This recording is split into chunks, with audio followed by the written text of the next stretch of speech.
국민들에게 어디에 얼마나 어떻게 예산을 썼으면 좋겠습니까? 하고 물었더니 책정된 돈의 반 이상을 미세먼지에 써야 한다는 결론이 났다고 합니다.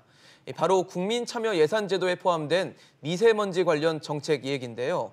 미세먼지가 심각하니까 정부도 뭔가 하기는 해야 하는 게 맞는데 과연 국민참여예산제도와 같은 집단지성에 기대는 방식이 맞는 건지 찬반 의견이 갈리고 있습니다. 네, 오늘 아침 토론에서는 미세먼지 관련 대책, 그중에서도 국민참여예산제도에서 집행되는 미세먼지 대책의 방향성이 과연 맞는지, 정부가 어떤 대책을 시급하게 하는 것이 맞는지 진단과 토론을 진행해 보도록 하겠습니다. 서울시립대 환경공학부 동종인 교수, 경희사이버대 최영일 겸임 교수입니다. 두 분 어서 오세요. 안녕하세요. 네, 제가 앞서서 이 국민참여예산제도의 어떤 결과, 미세먼지 관련 대책이 압도적으로 많았다 이렇게 말씀을 드렸는데 우선 이 국민참여예산제도가 뭔지 최영일 교수님께서 먼저 좀 설명을 좀 해주시죠. 우리가 국민참여재판 이런 얘기는 최근에 많이 들었죠. 미국은 배심원제를 채택하고 있는데 우리나라는 재판부, 판사들이 다 판결을 내리는데 이 1심에 한해서만 이제 국민들이 참여해서 유무죄를 가리는 거죠. 이 예산제도 똑같습니다. 굳이 좀 거창하게 얘기한다면 재정민주주의를 실현해보자. 정부 예산에 국민들의 의사를 좀 반영시켜보자. 사실은 이게 문재인 정부 들어와서 처음 시행이 된 거고요. 지난해에 시범 사업을 거쳐서 올해 이제 본격적으로 첫 시도가 이루어지는 겁니다. 지난해에는 6개 시범 사업이 국민참여단에 의해서 결정이 됐었고요.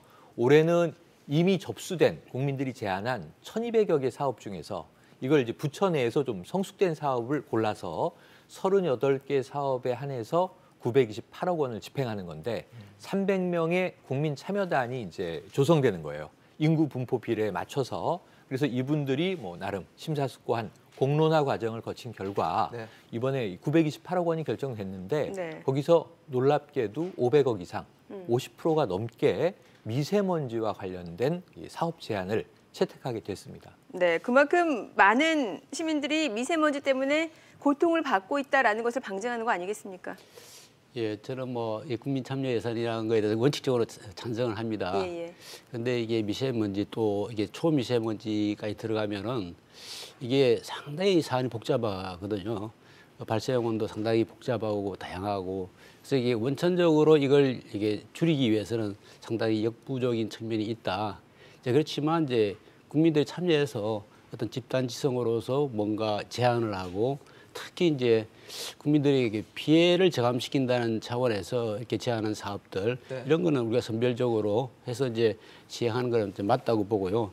그렇지만 이제 궁극적으로 이게 미세먼지 저감하는 그런 데는 상당히 이제 효과가 좀 제한적이지 않을까 생각합니다. 네, 어떻게 보셨습니까? 네, 그러니까 일단은 만약에 우리나라 전체 미세먼지에 대한 대책을 국민참여 예산으로만 정한다 그러면 저도 이게 실험적인 과정인데 이게 온전히 집단지성이 전문가 집단 이상의 어떤 성과나 결정을 내릴 수 있을까는 좀 물음표예요. 왜냐하면 이 경험이 많이 축적돼야 대응할 수 있는 정책들이 있는 거예요. 그러니까 예를 들면 이게 문화나 복지나 교육은 저는 오히려 집단지성이 옳다고 봅니다.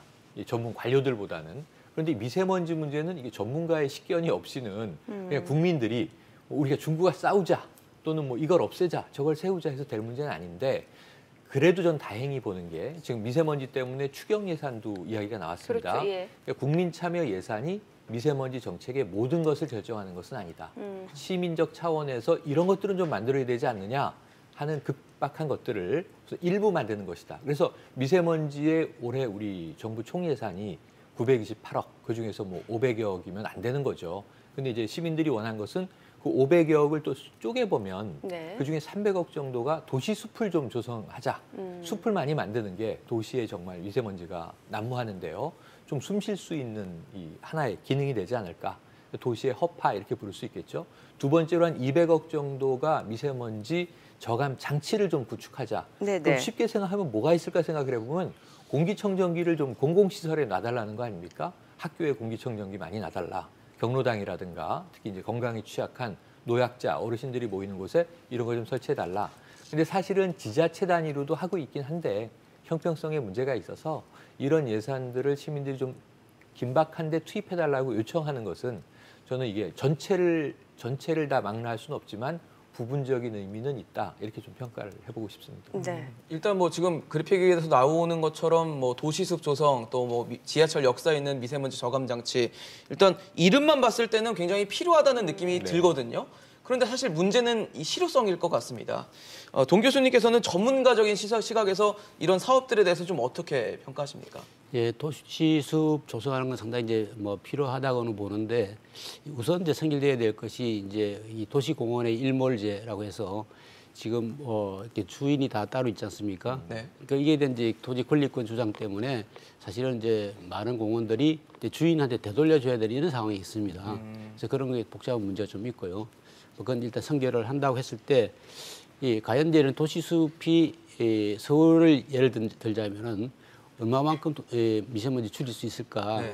이제 뭐 추정에 불과하지만 한 미세먼지 한 2% 가까이는 이제 줄이는 효과는 있을 것이다. 이런 추정은 좀 나오고 있고요. 네. 그다음에 이제 이 수종을 잘 선택을 해야 됩니다. 이 미세먼지를 이제 흡수할 수 있는 이런 이제 수종들이 있기 때문에 그에 대한 판단이 좀 필요하고 또 직접적으로 이렇게 이 나무가 이렇게 이 먼지를 제거하는 것보다는 약간 차단 효과를 생각할 수가 있습니다. 그러니까 우리가 이렇게 나무 밑에 있으면은 이제 이 먼지라는 게 이렇게 떨어지는 거기 때문에 약간 차단 효과, 막아준다는. 예, 이런 거를 또 생각을 해서 뭐 이파리가 좀 이렇게 넓고 그래서 좀 이렇게 먼지를 이제 차단할 수 있는 그런 또 지혜. 그러니까 배치를 어떻게 할 건가, 사람이 있는 공간하고 또 이렇게 나무가 있는 공간을 어떻게 잘 배치할 건가, 뭐 이런 거에 대해서 여러 가지 이제 좀 과학적인 검토가 이루어져야 될 것 같습니다. 그러니까 뭐 정리해 보자라면은 예산 대비 거둘 수 있는 실효성에 대해서는 여러 가지 좀 뒷받침돼야 되는 전문가적인 그런 견해들이 뒤따라야 된다라는 의견이신 거죠. 예. 또 지하철에 대한 이제 공기를 예. 깨끗하게 하자 이런 데 제안도 좀 있었는데 예. 그런데 필요하다고 생각을 하거든요. 예. 외부의 고농도가 됐을 때 그냥 뭐 지하철이라는 게 공기를 그냥 환풍만 시키는 거기 때문에 외부의 그 고농도의 먼지가 바로 이제 들어와서 지하철 공기도 상당히 나빠지거든요. 근데 유입할 때 이렇게 이제 여과를 시켜서 유입한다든지 또 역으로 지하철 공기를 또 내보낼 때도 그 환풍기 주변은 상당히 이제 먼지 농도도 높을 수 있기 때문에 네. 그게 또 차단을 좀 해주고 그다음 지하철 내에도 이렇게 철 성분을 주로 한 또 미세먼지가 이 역사 쪽으로 많이 유입되기 때문에 뭐 이런 걸 이제 정화시키는 이런 이제 시설을 이런 건 좀 필요하다고 생각을 합니다. 뭔가 구체적인 방법에 대해서는 조금 더 논의를 해봐야 된다라는 맞습니다. 의견이신 것 같거든요. 예. 그러니까 저는 교수님 말씀이 좀 와 닿는 게 뭐냐면 이 시민 참여 예산에서 결정한 몇 가지 요청 사항, 이 사업을 꼭 하자라고 결정한 사안들이 미세먼지 발생 원인을 줄이거나 억제하는 게 아니잖아요. 그렇죠. 대부분 시민들은 당장 못 살겠다. 숨 좀 쉬게 해달라. 그러니까 숲이라도 만들어서 좀 이게 자연적인 여가가 되지 않겠는가. 지하철 대중교통 얼마나 많이 이용합니까? 출퇴근 때. 이 시민들이 출퇴근 때 저도 많이 경보를 받는데요. 지하철 내에서도 마스크를 벗지 말라고 이야기를 하더라고요. 예. 그러니까 외부 공기나 지하철 공기가 더 나쁠 수 있다는 거죠. 네. 마스크를 쓰고 출퇴근을 하라는 거예요. 이 불편을 감수하는데 공기 좀 맑게 정화해 주시면 안 됩니까라는 요구인데 이것이 미세먼지 발생을 줄임으로써 근본적인 대책은 되지 못하고 우선 시민들이 당장 좀 숨쉬고 살게 해주십시오라는 절박한 요구라고 이제 봤을 때는 아까 말씀하신 대로 전문가적인 관점에서 무턱대고 숲을 조성하는 게 아니라 무엇이 미세먼지 효과가 있는 것인지는 따져보고 이 예산이 집행이 되되 정부의 또 역할은 여전히 남아 있습니다. 이 숙제는 미세먼지를 근본적으로 줄여나가는 대책, 정책 이것들은 정부가 내고 여기에 또 더 큰 예산들이 집행돼야 되지 않을까. 보완적인 과정이다 이렇게 생각을 해봅니다. 그러면 뭐 봤을 때 현상적인 부분을 좀 완화시키는 것도 중요하지만 사실 근본적인 해결책이 좀 필요하다는 지적을 두 분 다 좀 공통적으로 해주시는 것 같아요. 그랬을 때 좀 거론되는 부분 중에 하나가 아마 경유세 인상일 겁니다.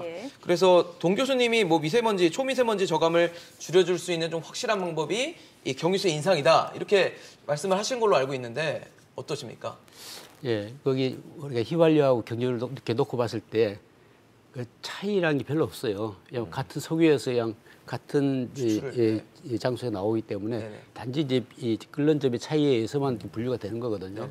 그런데 이게 경유라는 게 이제 산업용 연료라고 과거에 분류가 됐기 때문에 굉장히 저렴하게 이렇게 공급을 했고 휘발유는 이 뭐 특별 소비세에서 무슨 자가용 이런 개념을 해서 이제 그 세금을 이제 많이 붙이고 했었는데 지금 상황으로는 이게 똑같이 수송용 연료로 많이 이제 쓰이고 있는 대중화된 이제 연료이기 때문에 이 차별을 둔다는 거는 좀 옳지 않고요. 지금 휘발유 대 경유가 100대 85 이런 구조이고 또 경유는 또 약간 이제 연비가 좋아서 이제 좀 경유 유료를 좀 덜 쓰는 이런 부분이 있기 때문에 이제 지금은 이제 이걸 밸런스를 맞춰줘야 된다. 특히 이제 미세먼지와 관련해서는 이 경유차가 절대적으로 오염물질을 이제 많이 이제 배출을 한 거고, 그다음에 이제 이 사용 중인 자동차 이런 부분에 대해서는 또 뭐 매연 여과 장치를 달면 되지 않느냐 뭐 이렇게 주장을 하긴 하는데 그것도 일시적인 겁니다.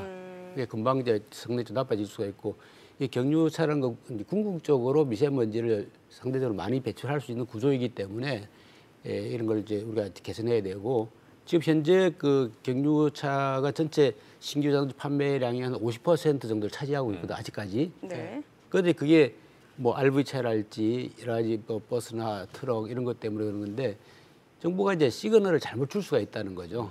경유차가 여전히 그래도 괜찮다는 시그널을 보내줄 수 있는 이런 이제 우리가 인식될 수 있기 때문에 이 유료 가격은 이제 100대 100으로 같이 해주고, 오히려 일부 국가에서는 경유를 이런 환경 측면을 고려해서 더 비싸게 책정하는 국가도 있습니다. 예, 경유세 인상이 초미세먼지 저감을 위해서는 적절한 방안이다.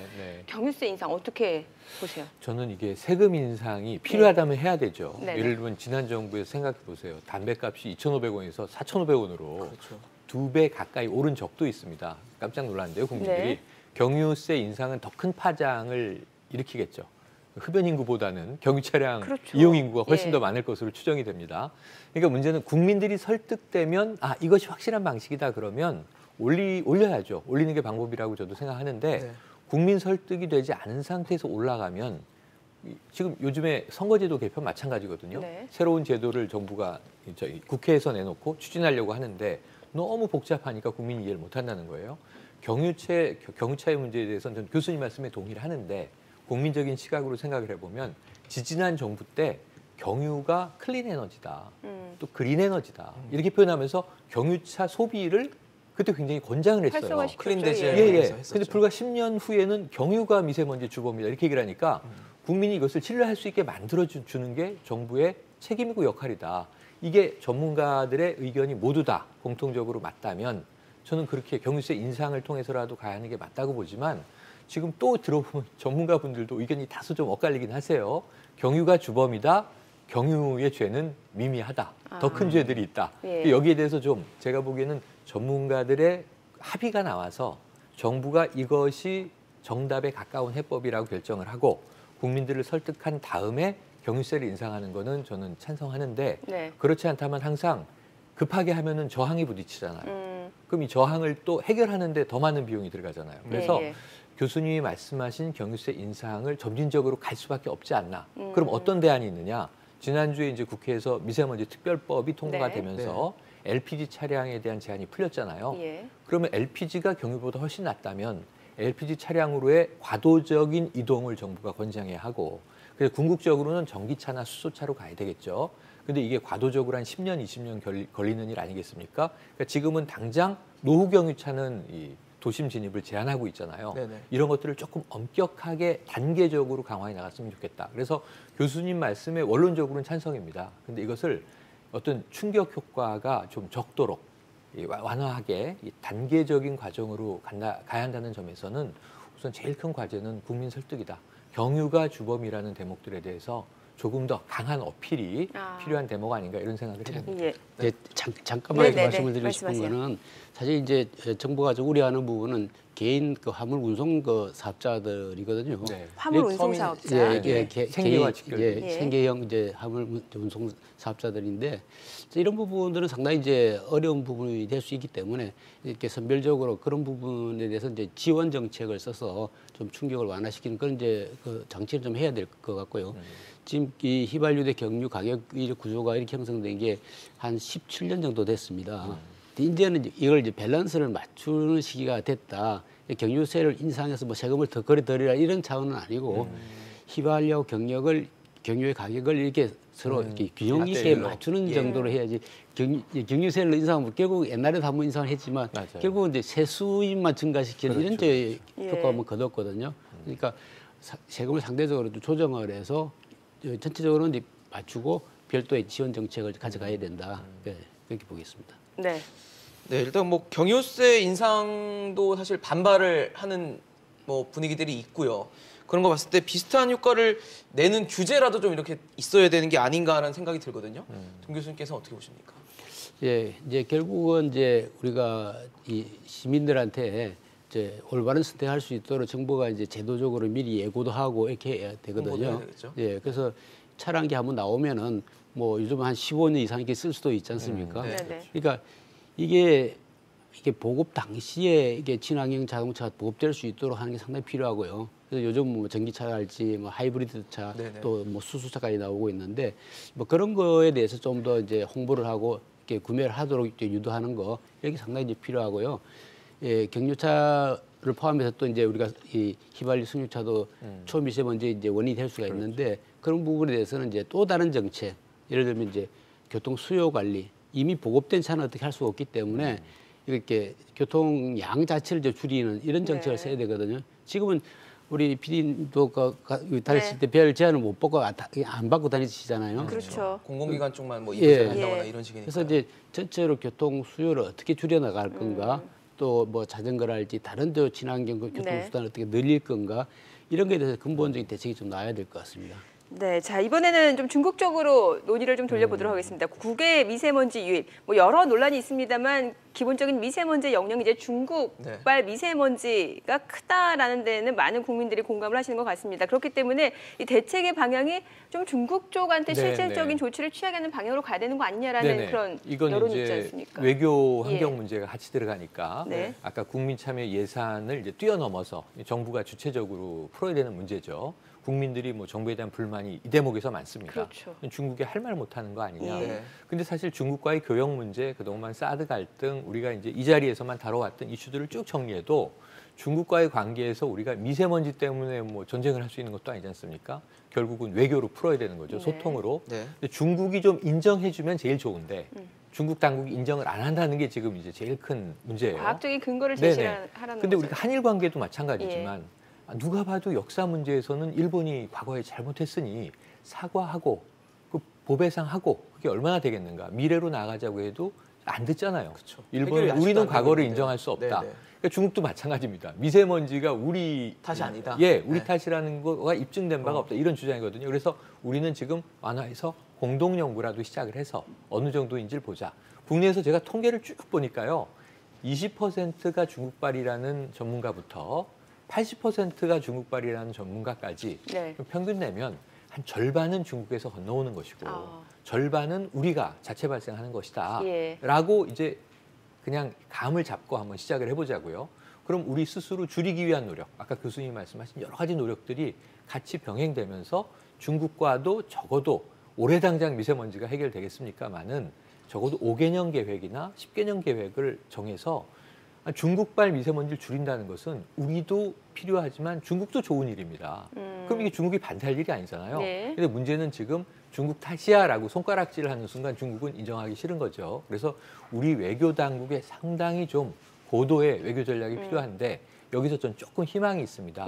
엊그저께 이제 확정이 된 건데 지금 반기문 전 유엔 사무총장이 위원장을 맡아서 범사회적 이 미세먼지 대책기구를 만들고 이걸 좀 범국가기구로 확대하겠다는 거 아닙니까? 그러면은 전 유엔 사무총장 정도의 이제 어떤 세계적인 지도자 위상에서 중국 정부와 꼭 정부 방식이 아니라 비정부 방식, NGO, NPO 방식으로도 우회적으로 뭔가 좀 이 중국 내의 관련 전문 단체들과 교류를 하면서 꼭 정부 간의 기싸움을 할 것이 아니라 다양한 민간 외교로 풀릴 수 있는 여지도 있겠다. 그래서 저는 이 부분에 좀 기대를 해보고 뭔가 좀 물꼬를 이제 트여주기를 기대를 하는데 소통이 시작돼야 공동연구하고 공동연구의 데이터를 양자가 인정을 해야 그다음에 정확한 대책을 도출하고 추진하고 실행할 수 있다. 그래서 이게 오래 갈 거라는 점에서 저는 중국에 대한 국민들의 반감은요. 4월에 피크가 될 것 같습니다. 항상 매년 4월에 황사가 제일 많이 오고 황사가 오면 황사의 대부분이 지금 미세먼지라는 게 확인돼 있거든요. 그래서 4월에 좀 이러한 이 정부 차원 또 비정부 차원의 좀 중국과의 소통 채널이 작동할 수 있기를 기대해 봅니다. 네. 네. 동 교수님께서는 좀 이 미세먼지, 그러니까 중국이 조금 더 솔직하고 적극적으로 나와야 될 상황인 것 같은데 좀 해결책으로 제시할 수 있는 어떤 지혜가 있다면 어떤 게 있을까요? 예, 그 중국이 과거에는 이제 우리나라가 이게 미세먼지가 중국발이다 이런 부분에 대해서 사실 굉장히 무시를 해버렸습니다. 아예 네. 상대를 안 했는데 작년 하반기부터 중국이 이제 이렇게 무대에 나와서 이제 말을 하기 시작을 했고요. 그리고 또 중국의 어떤 내부 사정을 우리가 좀 정확히 잘 들여다봐야 됩니다. 중국이 이제 2013년부터 2017년 5개년 동안에 어마어마한 투자를 했어요. 네. 그래서 중국의 주요 도시들은 대기질이 엄청 이제 좋아졌거든요. 네. 뭐 북경에 한 90 수준에서 한 50 수준으로 상당히 이제 좋아졌고 이런 상황에서 중국이 이제 할 말이 있다는 거죠. 자기네들은 거의 40% 정도 줄였는데 오히려 한국은 오히려 미세먼지가 더 늘어나지 않았느냐. 그러 한국의 미세먼지 문제는 한국 문제다. 이렇게 이제 얘기를 한다는 거죠. 그렇지만 이제 중국의 도시 지역의 미세먼지 그 개선이 어떻게 보면 일부 풍선 효과에 의해서 이제 산업시설이 외부에 이제 빠져나가고 이런 상황에서 이웃 나라인 한국에 사실 도움이 별로 안 된 그런 상황이라고 봅니다.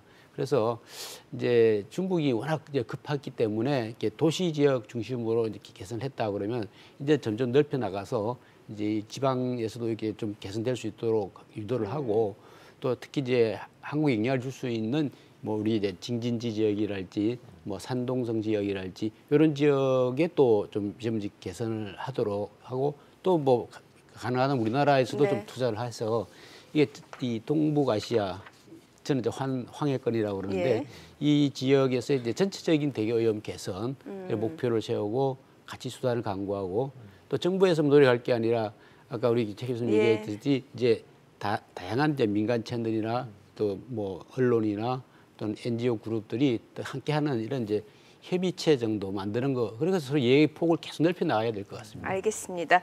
오늘 최영일 교수, 동종인 교수였습니다. 두 분 말씀 잘 들었습니다. 잘 들었습니다.